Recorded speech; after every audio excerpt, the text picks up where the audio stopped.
Imaginez ceci, vous êtes au cœur de Rome, entouré de vapeur, de marbre et du brouhaha de l'élite romaine. Les Thermes, un endroit apparemment paisible, où les riches et puissants se rassemblent pour se détendre après une journée de travail acharné. Mais en réalité, les Thermes cachaient bien plus que de l'eau chaude. Ce qui était pour beaucoup un refuge de tranquillité et de propreté devenait le lieu parfait pour des passions cachées, des alliances secrètes et des crimes qui allaient changer le destin de l'Empire. Dans cette vidéo, nous vous révélons les 7 scandales les plus choquants qui se sont déroulés dans les Thermes romaines. Saviez-vous qu'un empereur romain a été assassiné dans sa propre baignoire? Ou qu'un bain de sang est devenu un rituel de beauté? Si vous pensez que les Thermes étaient juste un endroit pour se détendre, détrompez-vous. Aujourd'hui, nous plongeons dans les ombres de Rome, où luxe et pouvoir se rencontraient, et où l'histoire des plus grands scandales s'est tissée dans la vapeur. Le 31 décembre de l'an 192 après Jésus-Christ, Rome célébrait l'arrivée d'une nouvelle année, mais dans le palais impérial, il n'y avait ni fête ni joie. L'empereur Commode, connu pour sa mégalomanie et son obsession des gladiateurs, passait ses journées entouré de luxe et d'excès. Ce soir-là, comme tant d'autres, il se retire dans son bain personnel, dans l'une des thermes privées du complexe impérial.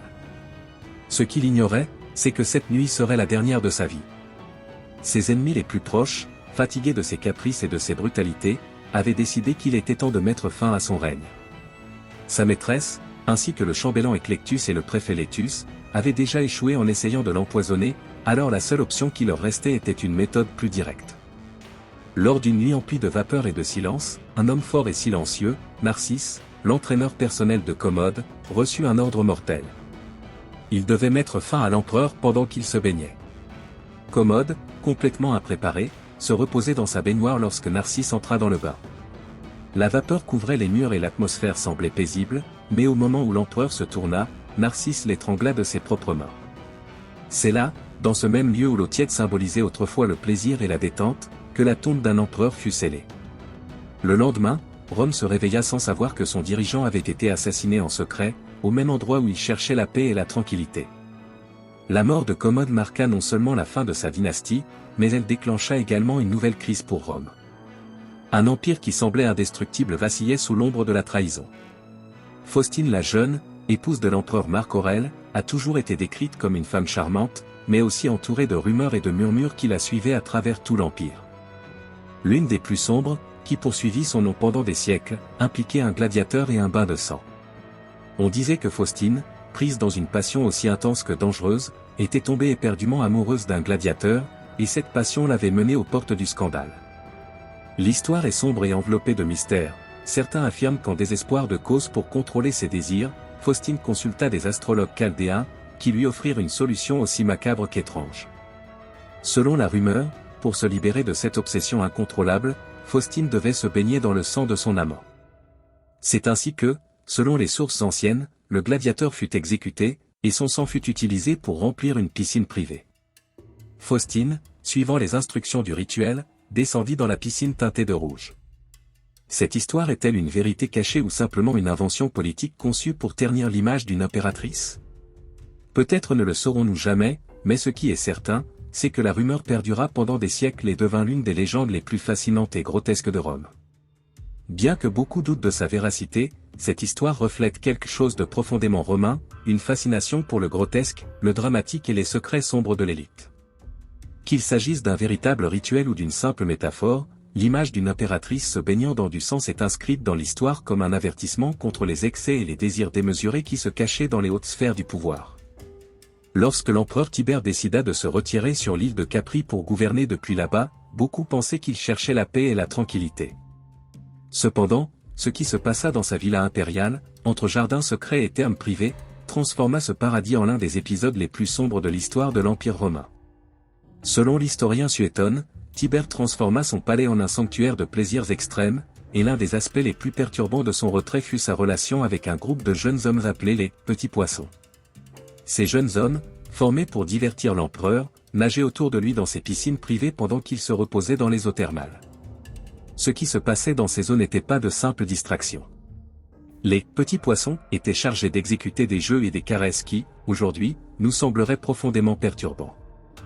Le mystère et l'ombre entouraient ces pratiques, qui se déroulaient en secret dans des termes conçus pour cacher ce qui s'y passait. Cependant, les rumeurs ne tardèrent pas à sortir des murs de la villa. Tibère, autrefois un général brillant, finit par être dépeint comme un empereur consumé par ses désirs les plus sombres. Bien que certains historiens modernes pensent que beaucoup de ces récits étaient des exagérations alimentées par ses ennemis politiques, l'impact de ces rumeurs fut profond. La figure de Tibère, entouré de jeunes soumis, entre la vapeur et le marbre, devint un symbole de décadence absolue. Ainsi, Capri cessa d'être une retraite tranquille pour se transformer en une île enveloppée d'ombre, un rappel des limites que certains empereurs étaient prêts à franchir dans leur quête de plaisir et de contrôle. À première vue, les thermes romains étaient une merveille d'ingénierie et de convivialité. Des milliers de Romains de toutes les classes sociales, des esclaves aux sénateurs, se mêlaient dans ces complexes, profitant de la chaleur de l'eau et de l'atmosphère de camaraderie. Les bains mixtes, où hommes et femmes se baignaient ensemble, étaient un lieu de rencontre quotidien pour tous. Cependant, sous la surface de cette harmonie apparente, se cachait un bouillon de passion, de désirs incontrôlables et de rencontres clandestines. Le poète Martial, connu pour ses observations aiguës de la vie romaine, considérait les bains mixtes comme une source inépuisable de plaisir visuel. Mais d'autres écrivains, comme Juvénal et Sénèque, dénonçaient ce qui s'y passait. Selon eux, les bains devenaient des scènes de propositions indécentes, de contacts inappropriés et de situations gênantes. Les femmes de haute classe, selon ces chroniqueurs, sortaient des bains plus chaudes que lorsqu'elles y étaient entrées. La promiscuité dans les bains mixtes devint si évidente que l'empereur Adrien tenta de les interdire, suivi par Marc Aurèle et Alexandre Sévère. Cependant, leurs tentatives furent vaines. Les rumeurs de rencontres sexuelles entre inconnus, de nobles avec des esclaves, et même de pratiques plus organisées continuaient de croître. Certains complexes thermaux installaient des bordels dans leurs étages supérieurs, tandis qu'à Pompéi, des fresques retrouvées dans les vestiaires des thermes montraient des scènes érotiques, que beaucoup interprètent comme un catalogue des services disponibles. Bien que l'Église ait condamné ces pratiques plus tard, pour les Romains des 1er au 3e siècle, les thermes étaient bien plus qu'un lieu pour laver le corps. C'étaient des espaces de séduction, de désir et, parfois, de scandale. Et bien que le marbre brillât et que l'eau coulât propre, l'âme des thermes était ternie par des secrets que seule la vapeur savait cacher. Rome, la capitale d'un empire vaste, où le pouvoir se tissait à travers les intrigues et les trahisons, fut témoin d'une mort aussi cruelle qu'insidieuse, celle d'Octavie, fille de l'empereur Claude et épouse légitime de Néron. Octavie fut une victime parfaite de la logique implacable du pouvoir, où les pièces politiques étaient sacrifiées en silence lorsqu'elles n'étaient plus utiles. À une époque où Néron était tombé amoureux de Popée Sabine, une nouvelle complicité politique et personnelle commença à se développer. Pour officialiser leur relation, Néron devait se débarrasser d'Octavie, qu'il accusa d'infertilité, ajoutant de faux rumeurs d'adultère. Malgré la popularité d'Octavie, qui était aimée de nombreux Romains, Néron ne supportait pas la rébellion croissante du peuple qui s'opposait à sa décision. Cependant, la cruauté de Néron ne s'arrêta pas à une simple exécution. Dans un retournement macabre, Octavie fut envoyée dans une villa isolée, éloignée du monde.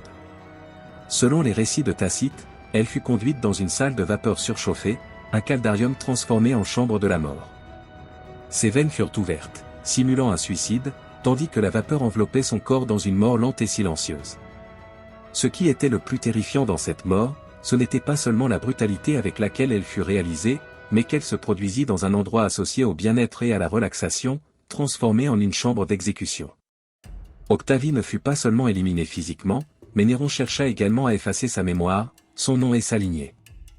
L'histoire de sa mort devint un avertissement, un rappel que même au sein de la magnificence de l'Empire romain, même une impératrice n'était pas à l'abri de l'ambition et de la cruauté de ceux qui gouvernaient.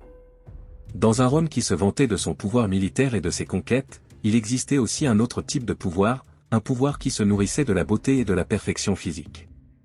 Aucune femme n'a compris mieux qu'elle comment utiliser ce pouvoir que Popée Sabine, la deuxième épouse de l'empereur Néron. Célèbre pour sa peau radieuse et son visage presque parfait, Popée devint obsédée par sa beauté, portant la quête de la jeunesse à des niveaux extravagants. Ce que beaucoup considéraient comme un simple rituel de beauté devint l'une des habitudes les plus commentées et scandaleuses de la cour impériale. Popée ne se baignait pas dans de l'eau ordinaire.